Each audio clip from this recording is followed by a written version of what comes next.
Bonjour et bienvenue à chacun et à chacune d'entre vous. Comme chaque deuxième sabbat de janvier, nous souhaitons t'accueillir pour une journée spéciale, nous permettant de commencer l'année ensemble. L'Union franco-belgo-luxembourgeoise, ses fédérations et ses institutions te souhaitent la bienvenue pour cette journée qui célèbre notre unité et notre volonté d'avancer ensemble en 2025.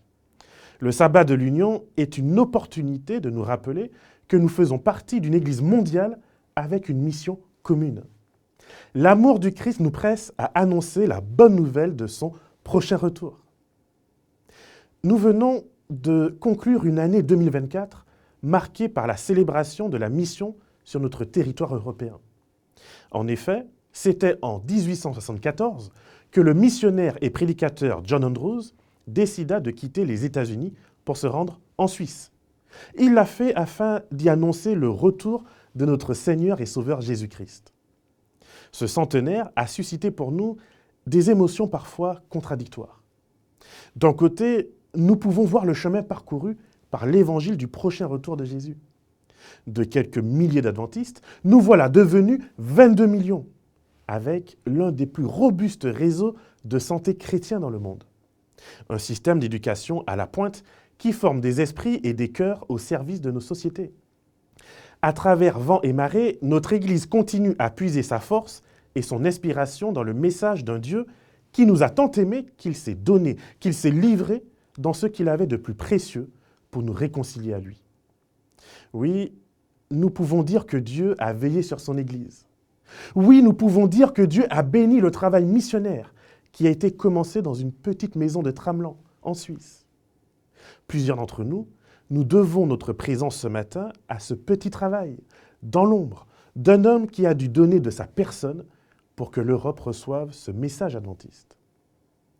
Mais nous pouvons aussi, d'un autre côté, regarder ce temps passé avec un goût un peu amer, se laisser aller au découragement. 150 ans de mission. Et Jésus, où est-il ? Chers amis, chers frères, chers visiteurs, la lampe de l'espoir peut vaciller. Le sommeil pesant peut alourdir nos paupières. Mais celui et celle qui met sa confiance en Dieu sera prêt pour le jour des retrouvailles. Sa lumière brillera car Jésus nous l'a promis. Il sera avec nous tous les jours jusqu'à la fin du monde. En 2025, il sera là encore. En cette nouvelle année, il te portera car sa mission demeure. Nous avons encore une voix à porter en 2025. Restaurer auprès de notre monde le visage d'amour de Dieu. Alors, bonne écoute et bienvenue dans cette édition 2025 du Sabbat de l'Union.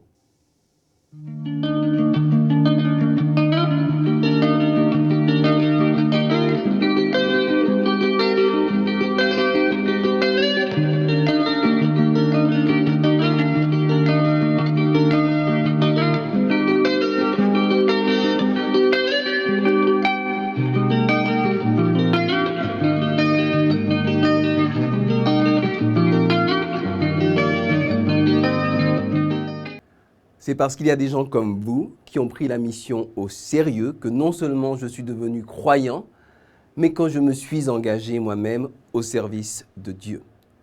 Quand j'ai commencé à fréquenter l'Église adventiste, à l'âge de 20 ans, j'ai eu l'immense privilège de rencontrer des membres d'Église qui n'avaient pas la grosse tête et qui ne me prenaient pas de haut, mais qui ont été tout simplement accueillants et bienveillants.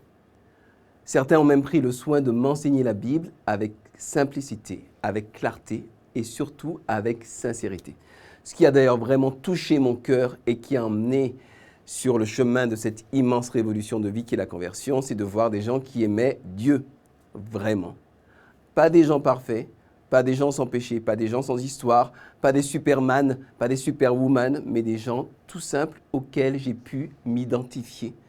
Et c'est précisément parce que je pouvais me reconnaître dans leur humanité que j'ai pu repérer ce petit quelque chose en plus qu'ils avaient et que moi, je n'avais pas alors, la foi en Dieu.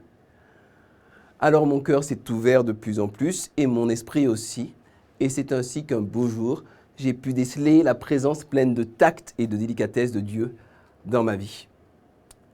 La mission, c'est cela, c'est montrer Dieu. témoigner de sa bonté en étant bons nous-mêmes vis-à-vis de ceux qui ne le connaissent pas encore, témoigner de son tact en étant respectueux et délicat, partager sans rien attendre en retour.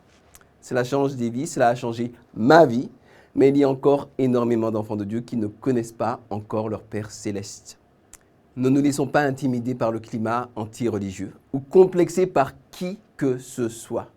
Ton témoignage, aussi simple soit-il, ton action missionnaire, même basique, mettre un prospectus de Hope Bible dans une boîte aux lettres, inviter quelqu'un à un concert de gospel, tout cela a le pouvoir, grâce à l'Esprit de Dieu, de bouleverser des vies et d'emmener les brebis égarées au bon berger, celui qui a donné sa vie pour elles. Alors, peuple de Dieu, balaie tes peurs et proclame ce que ton Dieu a fait pour toi.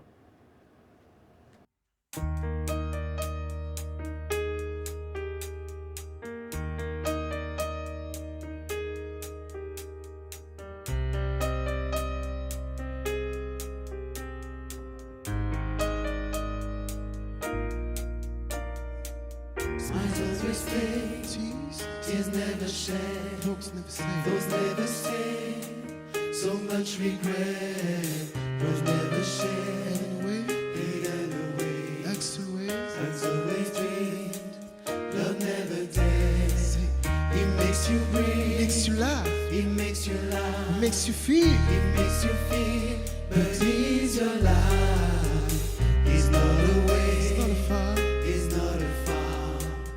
He wants to stay with you alone. Love is just there behind your door. Love is just there inside your wall.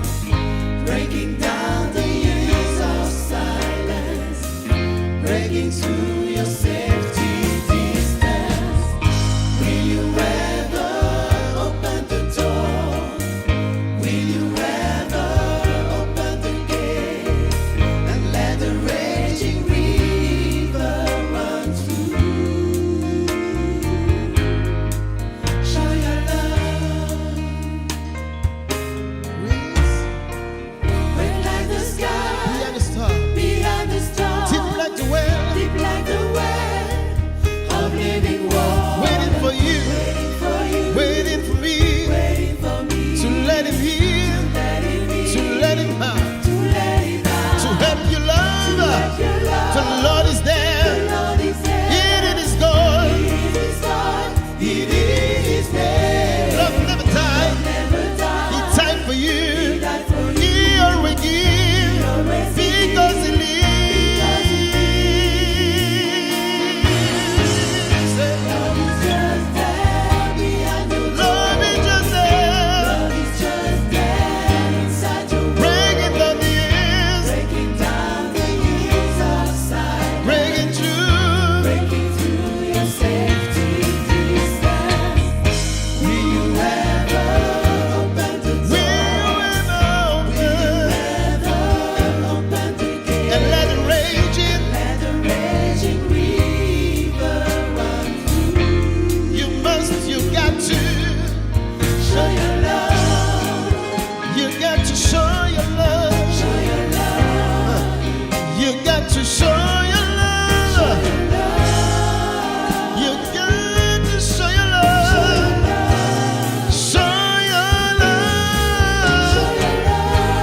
You got to show your love. show your love, Tonight you show your love. show your love, Show your show love. your love, Show your love. show your love, Show your love. Show your love. Show your love. show your love. You show your love. Show your love. Show your love. You got to show your love. Show your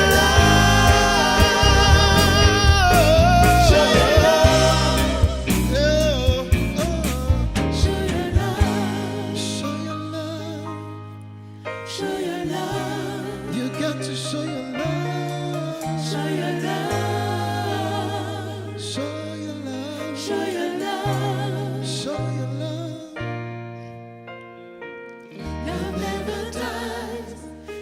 but for you. He always gives because he lives.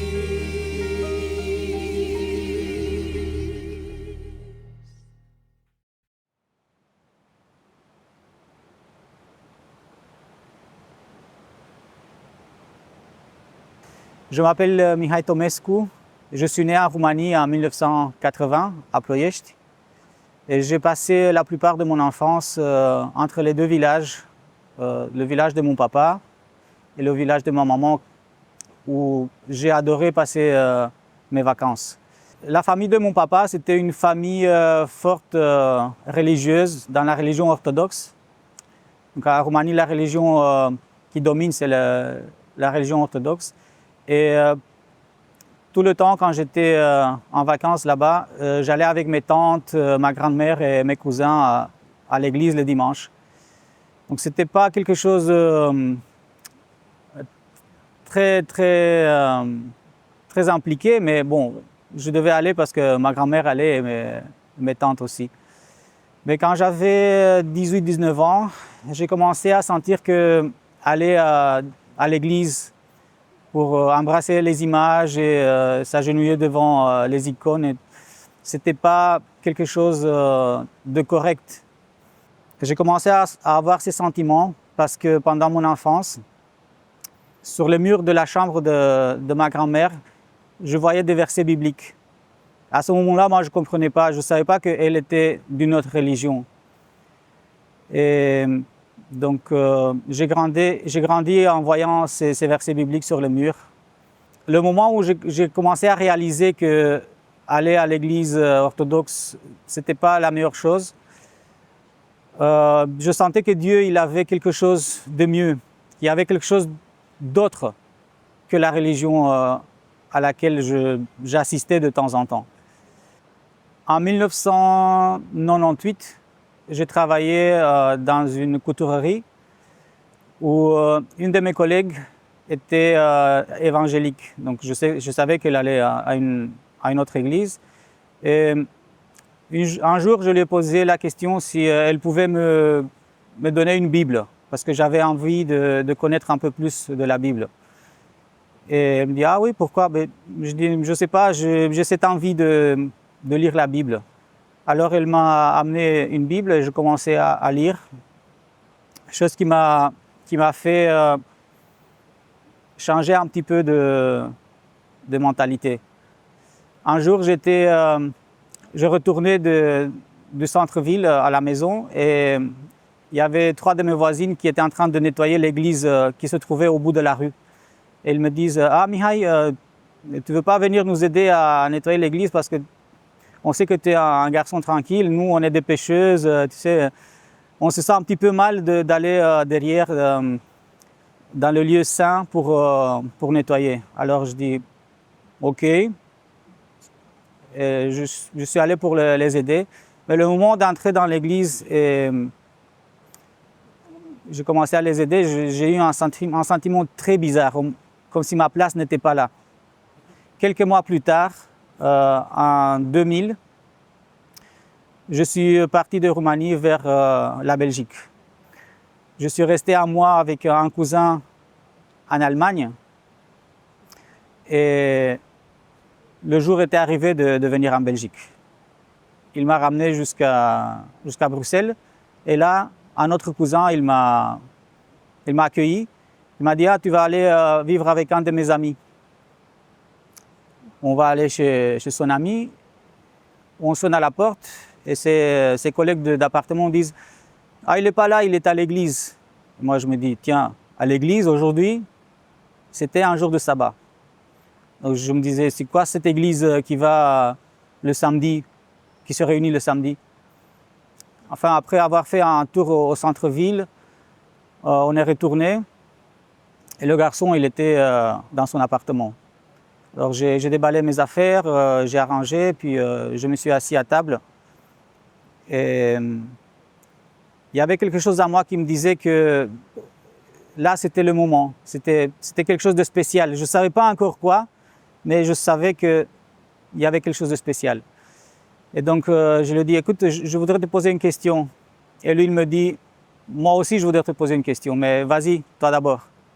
Et je lui ai demandé, est-ce que je peux aller avec toi à l'église samedi prochain? Et le gars, il est resté bouche ouverte parce qu'il avait la même question en fait pour moi. Et depuis là, j'ai commencé petit à petit à assister à l'église roumaine. Et à ce moment-là, c'était juste un groupe à Bruxelles.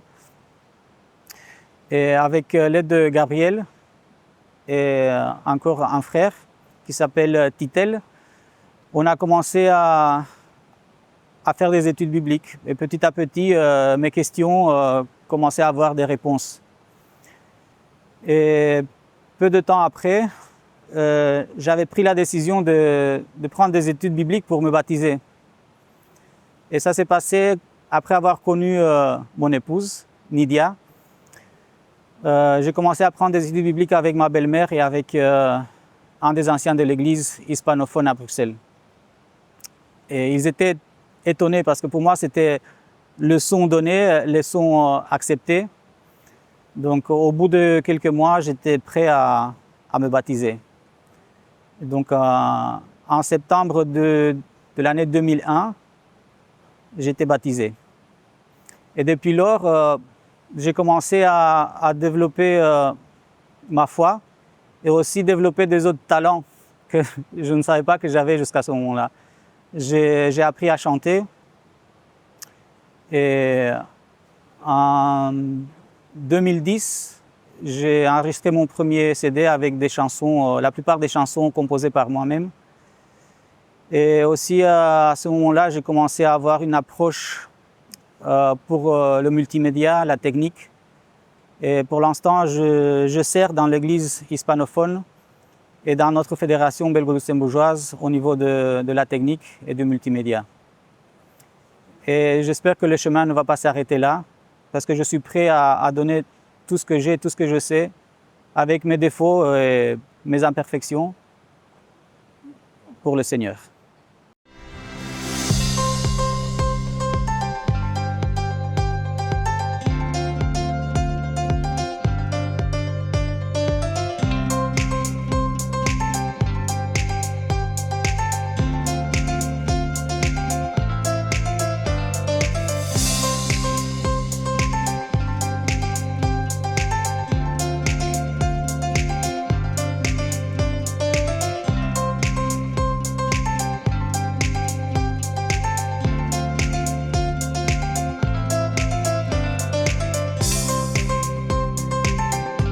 Alors l'idée, c'est Guido Delameilleur qui était le directeur de la bibliothèque et des archives pendant de longues années qu'il a eu.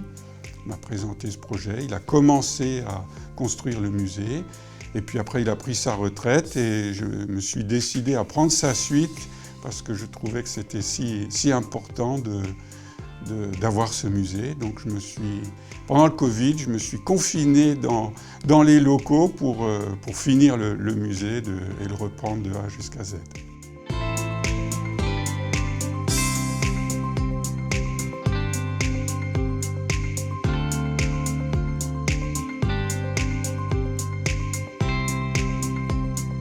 Alors pour la plupart, ce sont des dons ou des éléments qui ont été recueillis au fil du temps et qui ont été regroupés depuis 30-40 ans ici à Collonges dans l'école.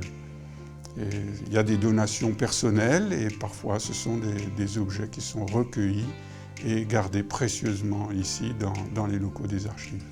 Des dons, oui, individuels ou des institutions. Parfois ce sont des administrations de l'Église qui nous apportent ces objets précieux de notre histoire.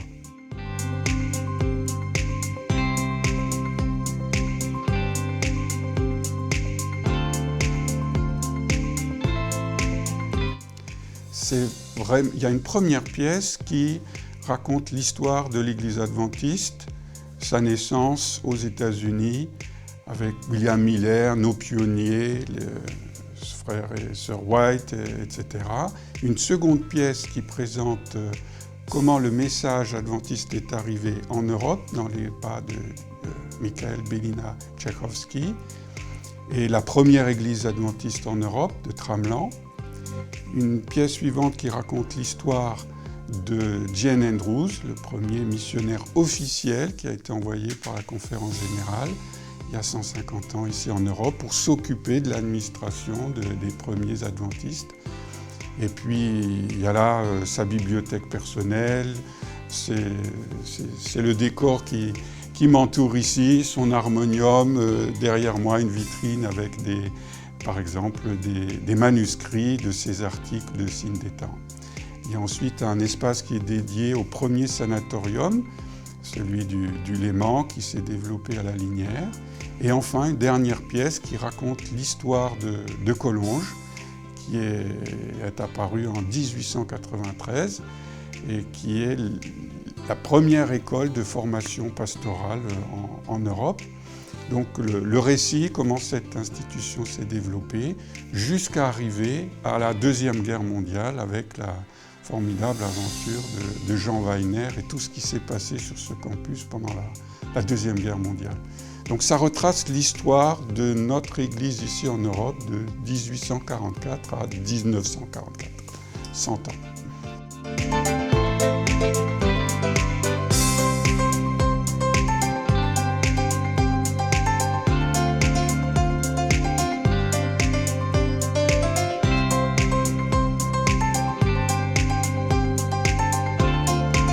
Le bureau d'Ellen White, quand elle était en Suisse, pendant 2 ans, à Bâle, c'est touchant, des lettres manuscrites qu'elle a écrites à ses enfants pendant ses voyages en Scandinavie, c'est particulièrement intéressant. J'aime aussi regarder la charte de Tchaïkovski, qu'il utilisait pour prêcher l'Évangile sur la place de village. Ces livres, la bibliothèque d'Andrews, c'est aussi des livres d'études qui sont annotés, qu'Ellen White a utilisé pour réécrire la partie historique de la tragédie des siècles. C'est aussi des éléments qui sont intéressants. Enfin, les souvenirs liés à l'histoire de l'école. Voilà, il y a plein de choses à découvrir dans ce musée qui sont, à mon sens, très, très intéressants.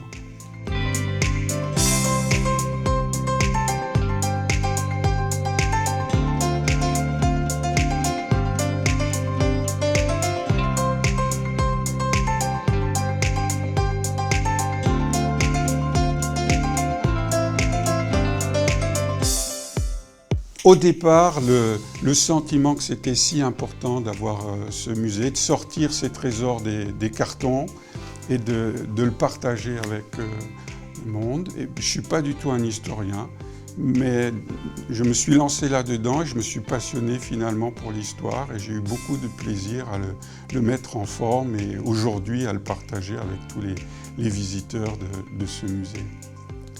Ce que j'ai découvert, moi, en construisant le musée, c'est l'engagement.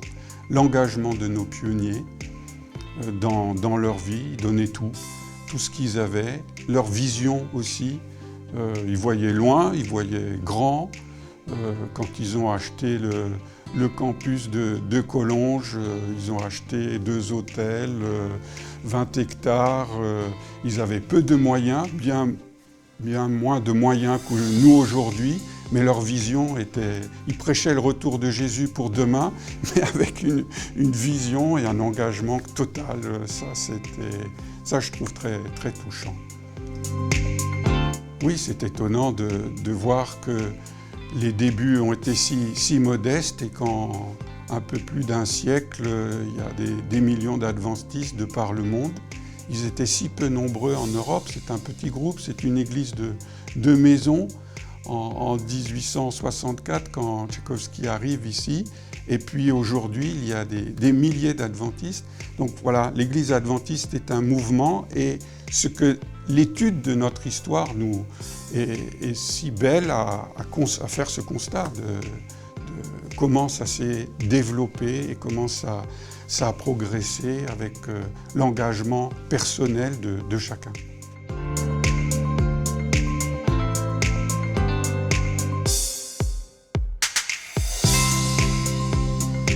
Je reviens à ce mot d'engagement personnel. La vie de Tchaïkovski, c'est une aventure.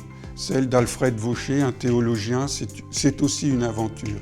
Et plus particulièrement, ce qui touche beaucoup les gens, c'est l'histoire de Jean Wagner, ce jeune homme qui constate la persécution des Juifs dans la ville de Lyon où il vit et qui décide de faire quelque chose. Il estime qu'il ne peut pas rester juste spectateur des déportations et avec un groupe d'amis, il décide de créer un réseau de passeurs qui va devenir au fil du temps l'un des plus importants de la Seconde Guerre mondiale. Ça, cette histoire, elle est extrêmement touchante. Ils vont sauver, ces jeunes vont sauver des milliers de personnes, que ce soit des familles juives ou des militaires américains ou anglais, porter du courrier de la résistance pour le général de Gaulle. Voilà, c'est un engagement total. Ils risquaient leur vie pour aider des personnes qu'ils ne connaissaient pas, qui ne partageaient pas leur religion, mais c'était leur engagement de chrétiens, de croyants. Ça, c'est une histoire qui est extrêmement touchante.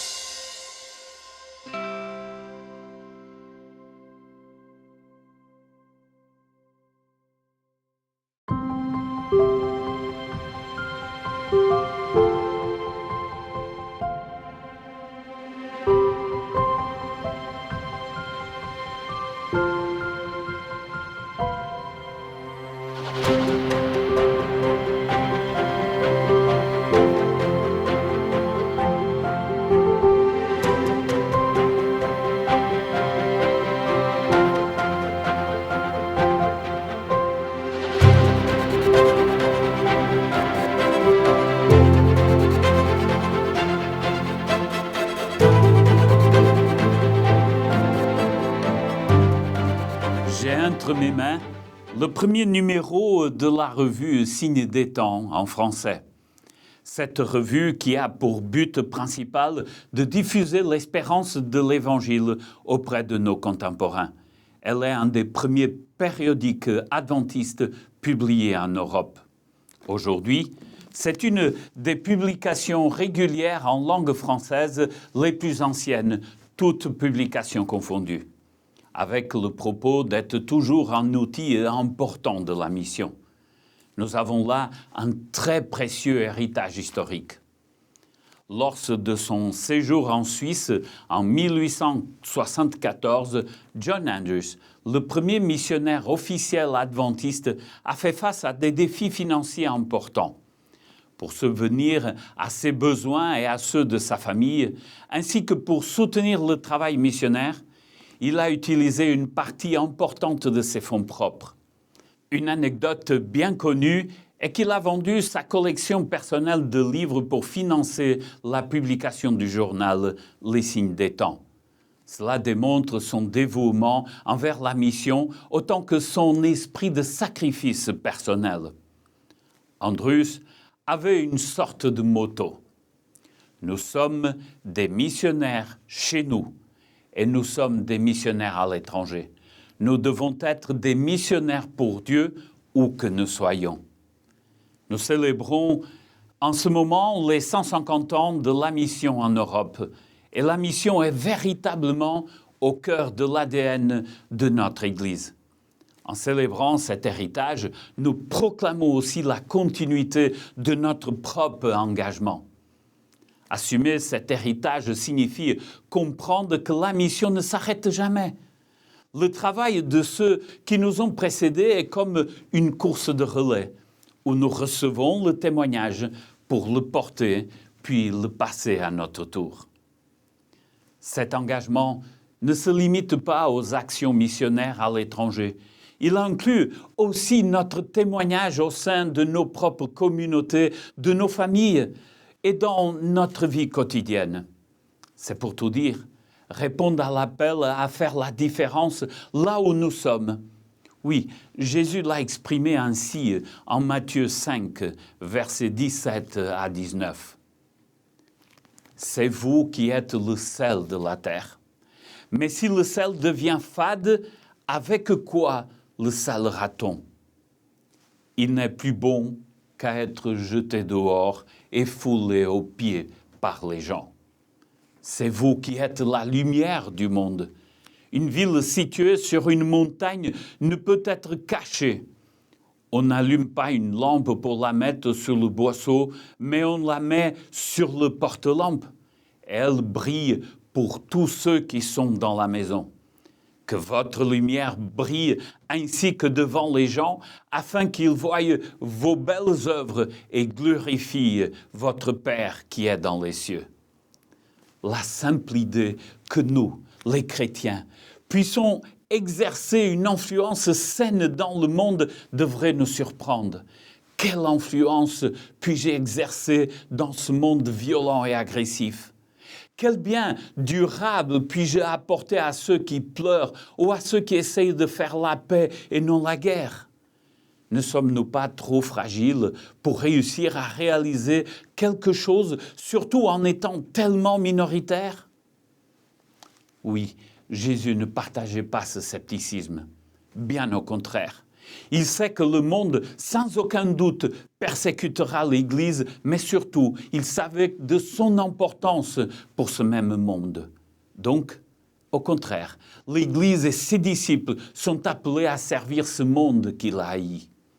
Votre seule vengeance, a exprimé le penseur spirituel et philosophe autrichien Rudolf Stier, votre seule vengeance doit être l'amour et la vérité contre la haine et les mensonges.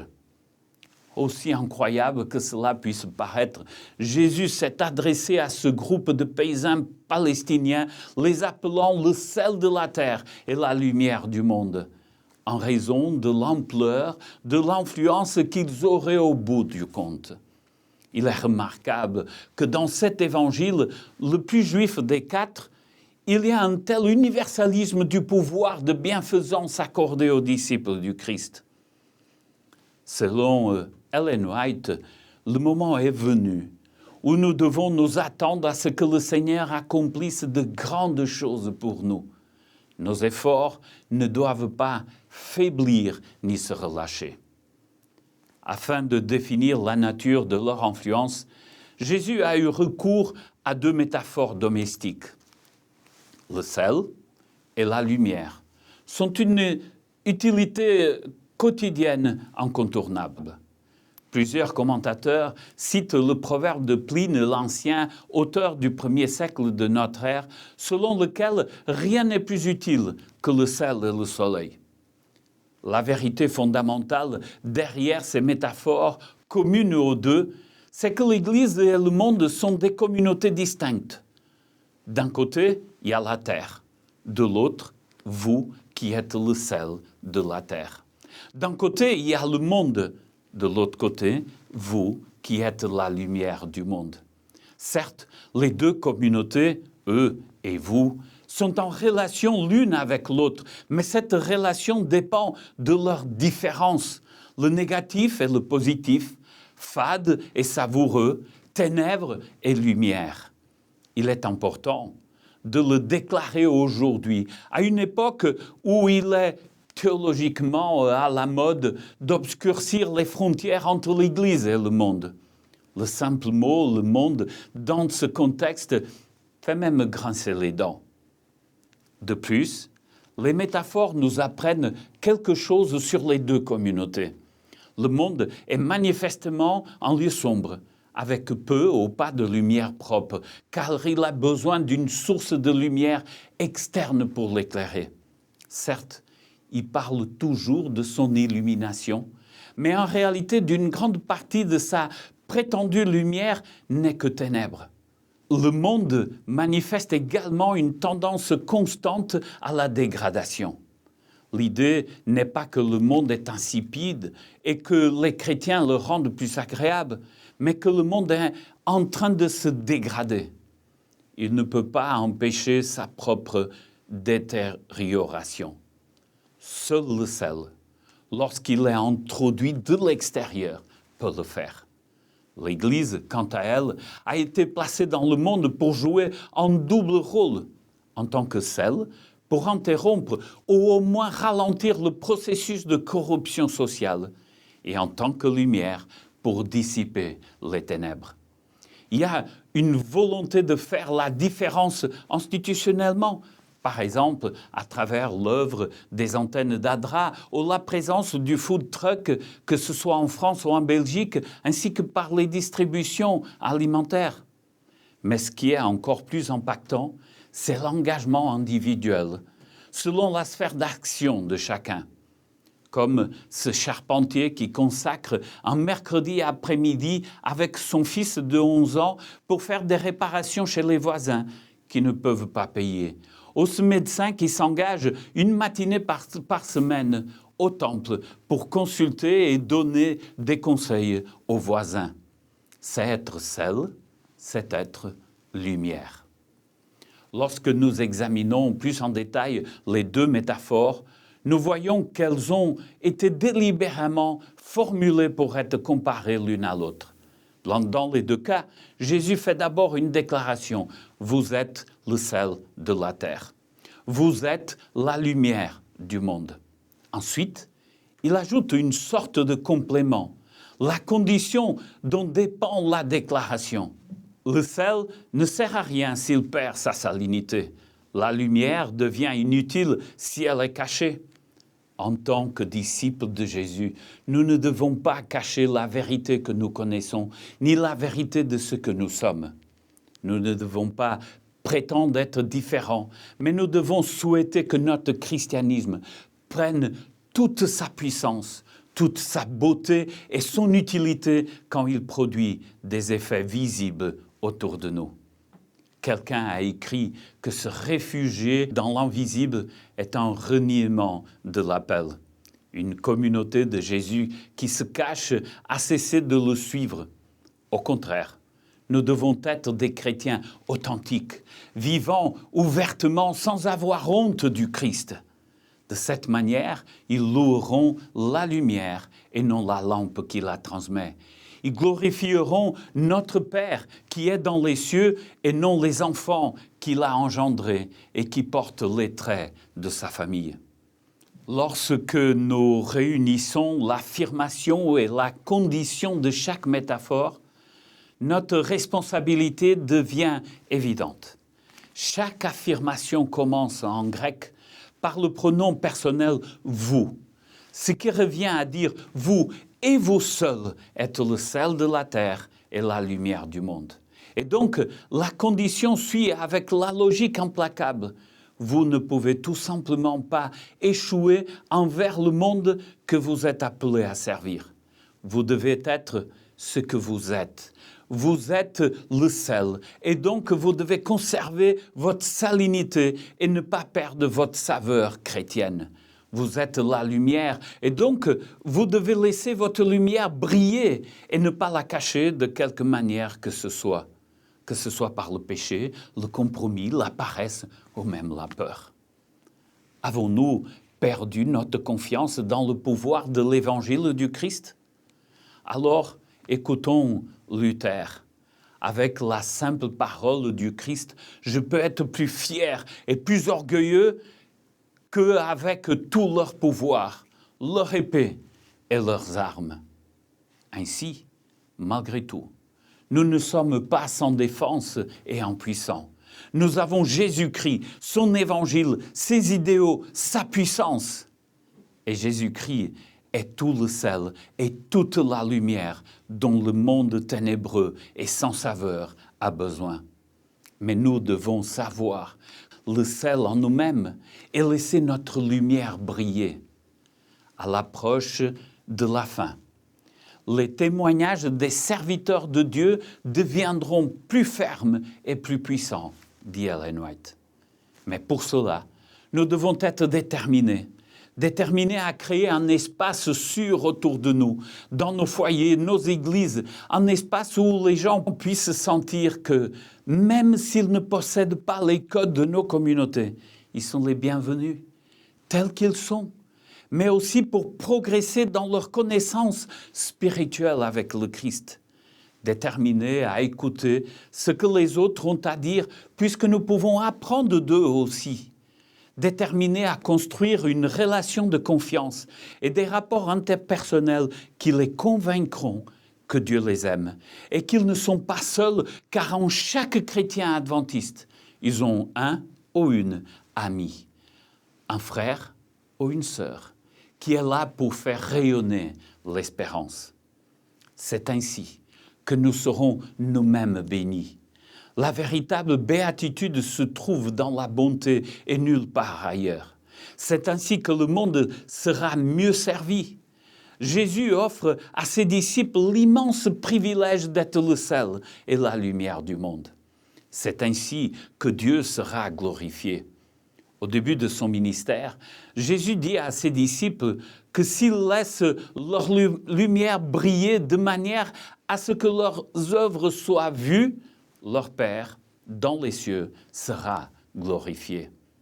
À la fin de son ministère, dans la chambre haute, il a exprimé la même vérité en disant « Mon Père est glorifié en ceci, que vous portiez beaucoup de fruits, et vous serez ainsi mes disciples. » Je conclus avec les mots de William Carey, considéré par beaucoup comme le premier missiologue moderne et qui avait l'habitude de terminer ses témoignages par « Attendez-vous à de grandes choses de la part de Dieu.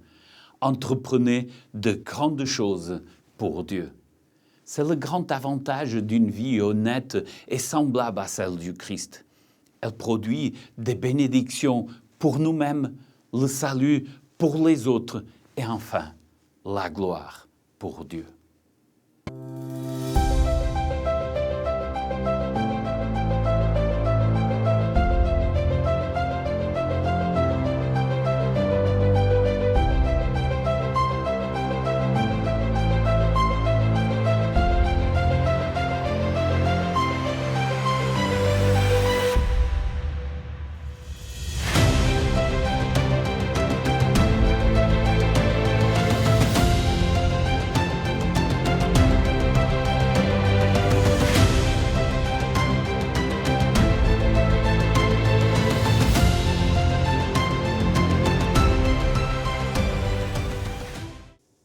2025 et la mission continue. Jésus t'invite à être une source de bénédiction là où tu es. Là où une communauté de disciples prend la décision d'être sel et lumière. Alors que notre monde fait un peu partout un pas de plus vers la division, le tribalisme et l'égocentrisme, nous avons une opportunité de vivre 2025 autrement. Nous avons l'opportunité de démontrer par notre vécu que nous voulons garder la main ouverte à l'autre, que ce soit envers l'étranger, que ce soit envers celui ou celle avec qui je suis en désaccord. Le meilleur moyen de lutter contre la violence, contre la précarité, contre l'exclusion, c'est de devenir les mains, les épaules, les oreilles et la bouche du Christ. Aimer comme lui, pardonner comme lui. C'est dans notre ADN.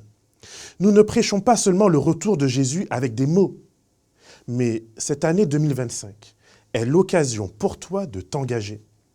L'Église et ses départements, ADRA et sa mission humanitaire, nos écoles, notre engagement pour la défense de la liberté religieuse et de conscience.